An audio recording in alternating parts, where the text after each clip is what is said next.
Live service video games. Games that are designed to keep you engaged for months or years on end and don't really have an end in sight. But more importantly, they're designed to keep you playing and paying. But here's the thing, live service games just don't work anymore. Or at the very least, they haven't worked for a while now. Live service gaming just isn't a feasible future in gaming anymore, so why do companies keep pushing for new games to be made?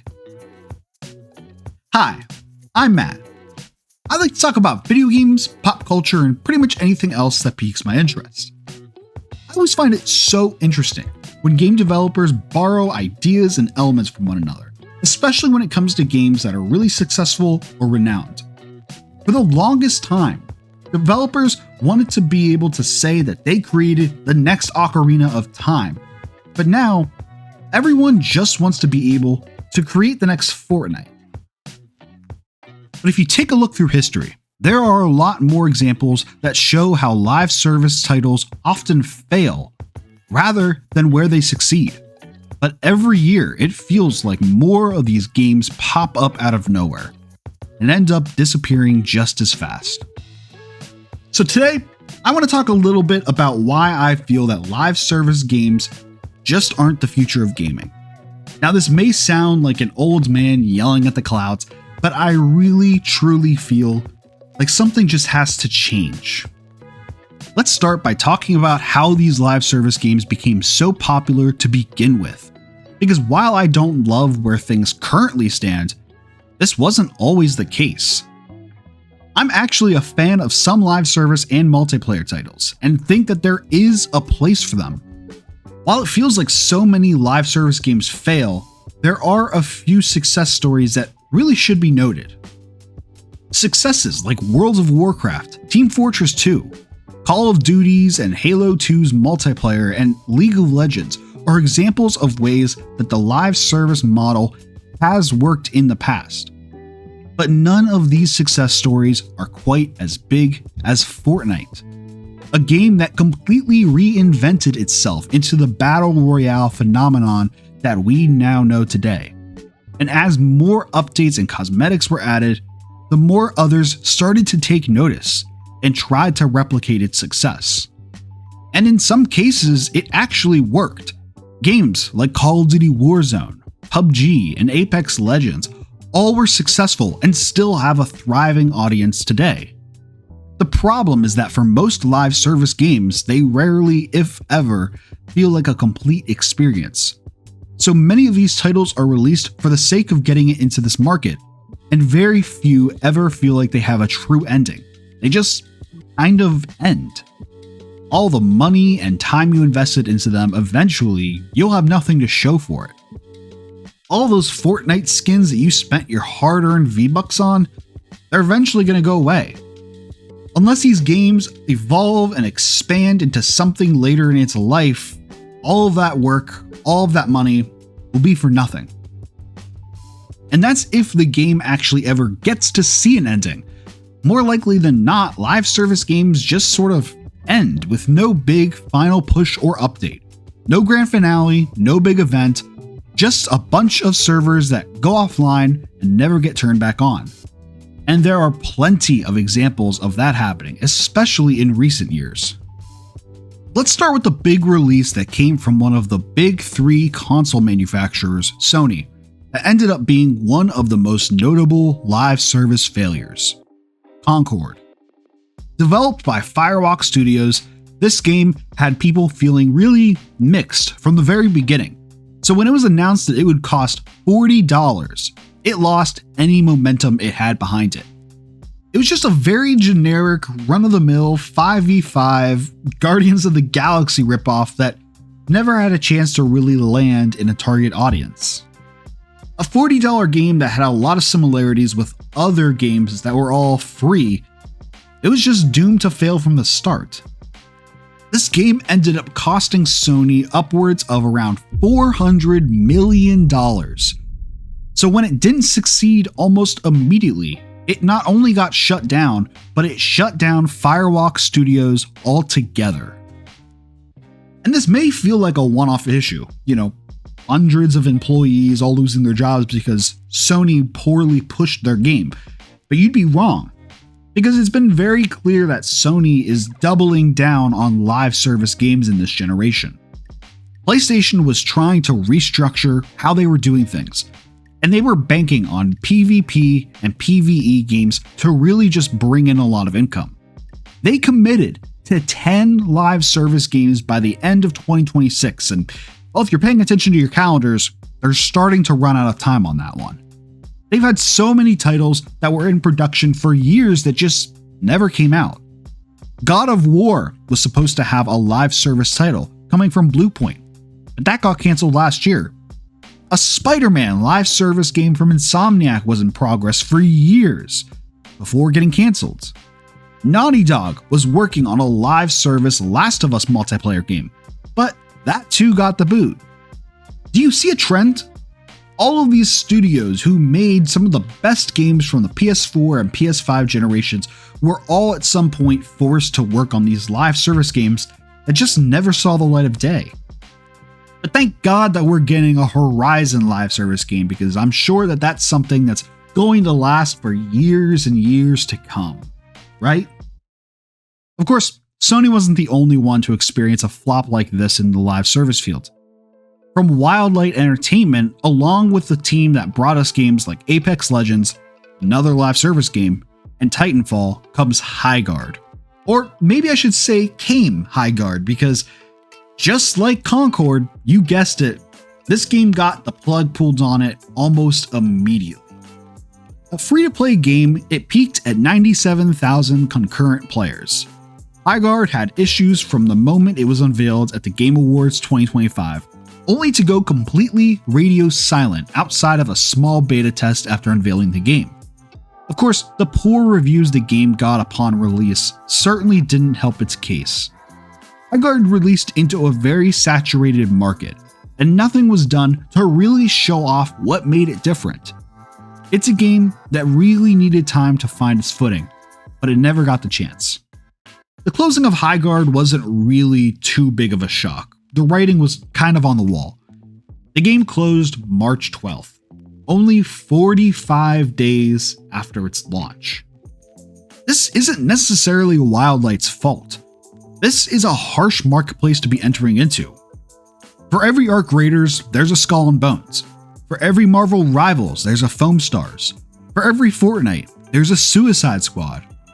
Or an Anthem. Or a Multiverses. Or a Back 4 Blood. Or a Star Wars Hunters. Or a Rumbleverse. So with all these live service titles, what exactly went wrong? I think the issue is that a lot of these large studios really just wanted to push this live service mentality, when there are already so many other games exactly like the one that they were trying to create. The issue isn't just trying to get people to play your game, it's also trying to convince people to stop playing the games that are already success stories, the games that they've already invested so much time and so many years into. In the case of Highguard, it just didn't do anything to stand out. Sure, you could say that from the creators of Titanfall, or from the creators of Apex Legends, was enough to draw people in, but this game doesn't have anything to do with those games. It's not a sequel or a spiritual successor to either of them. The game just felt like a bunch of game genres all mushed into one. So many of these companies spend millions and millions of dollars with the mindset that they will make their money back as people spend money for in-game cosmetics or skins or guns or whatever else. But when the companies aren't able to turn these around for a quick buck, when they realize that these games with huge budgets aren't going to make a profit, they can't afford to keep it going. Highguard was a free game. They were depending on players to buy into the premium offerings in the game because that's how they make their profits. Concord was a $40 game, and when that was seen as dead on arrival, there wasn't any attempt to keep the game going. No attempt to fix the issues players had. They didn't even try to turn it into a free game. They just closed up shop and moved on. This isn't me shitting on Firewalk Studios or Wildlight Entertainment. There's so much more that goes into a game than just developing the game. Sony put $400 million into Concord. They bought up the entire studio before the game was even close to being completed. The game could have been one of the best hero shooters ever made, and it truthfully still wouldn't have been enough to save it. Making a game like this into a PlayStation exclusive and not releasing it anywhere else immediately bit Sony in the ass. They pulled it after only 11 days. And rather than try to fix or retool the game, they just shut down the entire studio that they paid millions for. Wildlight was, sorry to say, set up to fail by Jeff Keighley at the Game Awards. Not because it was the big final announcement, but because he doubled down so hard that it was one of the best shooters he ever played ever. And once it came out and people didn't love it, it was seen as a failure straight away. These games take roughly 8 years to make. 8 years to create a game that ends up getting shut down after only a few years, a few months, or maybe even a few days. Think of all the games that could have been made by these AAA studios during this time frame. Think of all the games that didn't get the green light, but these ones did, and now you can't even play them. How many times are we going to go through this? Live service games just aren't sustainable. They're high risk and usually low reward. To see all these studios and employees shut down or laid off because someone was way too overconfident in a live service game being successful is so deflating. And even if they manage to have a successful live service game, oftentimes the development teams still get the short end of the stick. Even Fortnite, arguably the biggest live service game out there, isn't safe from all the issues that plague live service games. Fortnite pretty much has every game mode known to man in its game. And when modes like Rocket Racing launched, Fortnite was committed to keeping those around permanently. Well, 2 years later, and it turns out that they're a little less committed than they claim to be, with Rocket Racing, Ballistic, and Festival Battle Stage all being closed throughout this year. On top of that, it was announced that Epic is laying off over 1,000 employees, stating that the downturn in Fortnite engagement that started in 2025 means that they're spending more money than they are making. So even Fortnite, a game that generated roughly $6 billion in revenue last year, is having issues making a profit. Fortnite, the game that all of these companies and studios are trying to replicate, is having issues keeping this live service business model working. And if you look around, Fortnite isn't the only one with this issue. Apex Legends and Call of Duty both saw a drop in playtime last year. Now let's make one thing clear, Fortnite's going to be just fine. We're talking about a game that still brings in roughly hundreds of millions of monthly active users.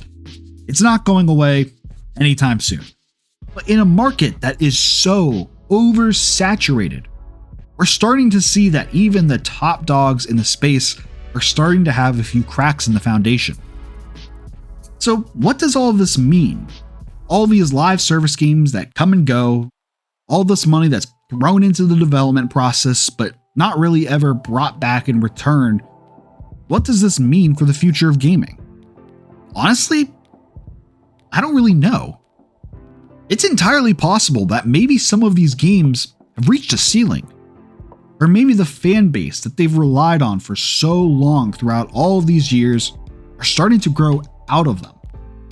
Maybe priorities just need to shift away from live service games, at least a little bit.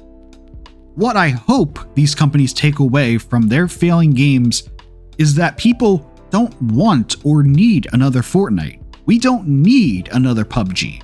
We don't need more games like this because we already have so many that we just don't have a desire to start over in a new one, at least without it being worth it. What I hope is that we'll see more single-player focused titles being made by these talented developers. I'm not saying that there is no place for live service or multiplayer games. After all, it's what so many gamers fell in love with back in the 360 days and beyond. But there are just so many out there, and unless we're introduced to something that really changes up the formula, I'm not really sure if we need to see more live service games like this. What I hope doesn't happen is studios look at these failures and lowering engagement and just decide to lay off their teams. What I hope doesn't happen is development studios continue to get shut down just because some higher up decided to make a multi-million-dollar live service game that just didn't do as well as they hoped. But unfortunately, that feels more and more like the direction that live service gaming and video games as a whole is heading in. And it just solidifies to me that something has got to give. Something needs to change. So tell me, how do you feel about live service games? What do you think the future holds for them? Let me know in the comments down below. I'd love to hear from you. If you like this video, please give it a like. And be sure to follow me on all of these social media platforms. But whatever you do, I just want to thank you for watching this video. We'll have plenty more videos coming out just like this very soon. So be sure to hit that subscribe button and notification bell to keep up to date on all of my latest videos. Thank you so much for watching, and I'll see you next time.